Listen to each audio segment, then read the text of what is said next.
Thanks for joining me and welcome to Primetime Sports. I'm Jared Oliver, and Georgia State's football is on the road to face Texas State this week. Keep in mind they also hold the same record as Georgia State, and two key players are back in the active lineup after being projected to be out for the season. And finally, both men and women's basketball opens up the regular season tonight. So let's get to it. We have all of that and more. Primetime Sports starts now.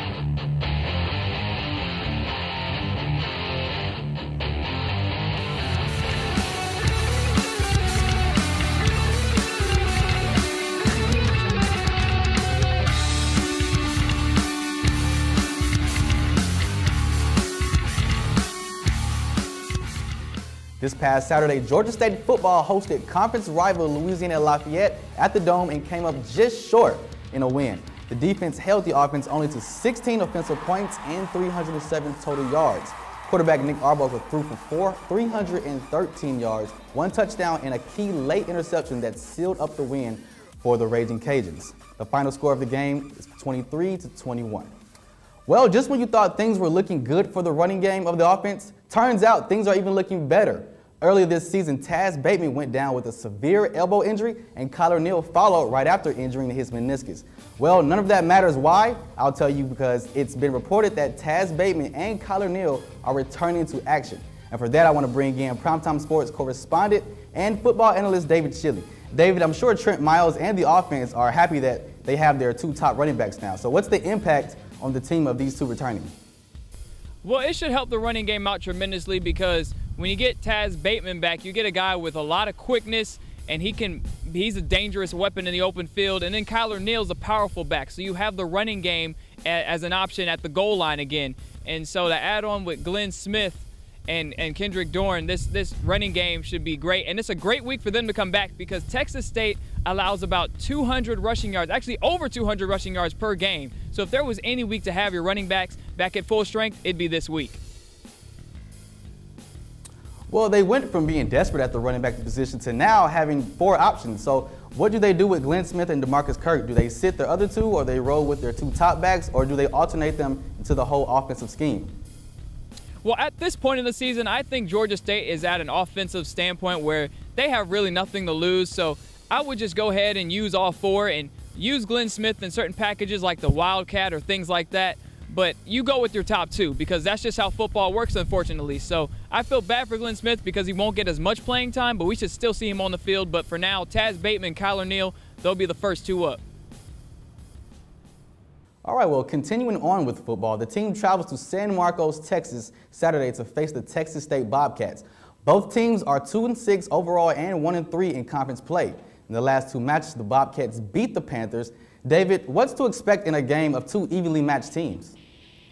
Well, the Texas State offense is a very run-heavy offense. They have a quarterback and a running back that love to run sideways. They have great lateral movement, and Robert Lowe's the name of their running back. And hopefully Georgia State gets the cable version of Robert Lowe and not the DirecTV version. But Robert Lowe averages about 90 yards per game, and their running back by the name of Tyler Jones, he also likes to run the ball a lot, kind of like Johnny Manziel. And they run the option kind of like Georgia Tech. So Georgia State has their hands full when it comes to defending the run. And we know Georgia State's run defense isn't that good, allowing about 200 rushing yards per game. And on the offensive side of the ball for Georgia State, they should have a good day passing the ball because Texas State has 0 interceptions on the entire season. And Nick Arbuckle averages 333 passing yards per game, and he could get about 400 yards per game and a few touchdowns against this Texas State defense. So expect an offensive explosion. Okay, well, I mean, these are two high-potent offenses. What do you think would be the difference in such an evenly matchup? Do you think it'd be a low-scoring defensive game or a high-scoring octane, just a field day for both offenses?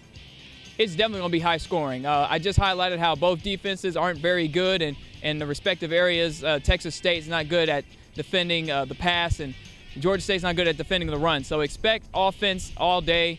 Don't expect much defensive games. And if you're an NFL fan and you saw that Giants and Saints game with a final score of 52-49, don't be surprised if you get the same thing here. All right, David, thanks. Always on your P's and Q's. Thank you so much. Well, Georgia State's men's basketball opens the new season on the hardwood against Middle Georgia State. Earlier this week, the team had an exhibition game against Oglethorpe University, defeating them 85-34. Coach Ron Hunter was impressed with the team's performance and spoke after the game. Take a look. I thought we did some really nice things. I love the way we share the ball. I think the defensive intensity of this group is going to be really good. I thought we would shoot the ball a little bit better, but I think that's a lot of that was anxious and nerves, and a lot of guys first time being able to again put that uniform on. So we did what we wanted to. It's part of the process. I've talked about it before. This is just the first step of a process that we had to take tonight. The players look to embark on their third consecutive 25-win season. Georgia State is one of only 20 schools in the entire country who had 25 wins in the past 2 seasons. And the women's team, who also opens up their season just 25 miles up the road to face the Owls of Kennesaw State under 6-year head coach Sharon Baldwin-Tenner. The Panthers lead the all-time series 6-1. Primetime Sports correspondent Rashad Milligan reports. The women's basketball team here at Georgia State are excited to begin a new era in the 2015-2016 year. In an offseason that brought along 2 new coaches and only 4 returning players, GSU looks to bounce back from a 13-17 year. Starting forward and center, Haley Gerwin is currently sidelined wearing a boot, so JUCO transfer Elijah Mitchell will be called upon early. Mitchell is also the sister of former Maryland and current Georgia Tech star Chuck Mitchell. We play all the time. That's my big brother. Like, I call him most of the time to, get us prepared for the game. And so, yeah, we play all the time. I'm proud of him. He's proud of me. So, yeah. Mitchell also says she's enjoying the transition from Pensacola State back to her home in Atlanta. It's pretty cool. I like it. The coaches are great. My teams are great. Freshman and Cobb County native Kiera Henry averaged 20 points last season at Pope High School and poured in a career-high 43 points against a team from South Carolina. She's very excited for her first game at Kennesaw State. I do, actually. I live very close to there, so a bunch of people are coming to watch. Senior Morgan Jackson also stated what's different about this year's team compared to teams in the past. You guys should come out and watch us because it's going to be fun to watch, and we're going to win games, so that's always good. So don't forget to take that trip up 75 North to support your team at KSU this Friday. For Primetime Sports outside the GSU Sports Arena, I'm Rashad Milligan telling you all to play ball. All right, thank you so much, Rashad. Women's soccer faced top-seeded South Alabama in the Sun Belt Conference Tournament. Middle fielder Susanna Arafa gives only Primetime Sports a look into her journey up into the tournament. Primetime Sports correspondent Caleb Johnson reports.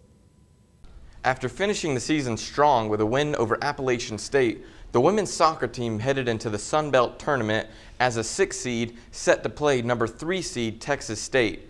I sat down with GSU Player of the Week, Suzanne Arafa, to ask her about the experience at the tournament.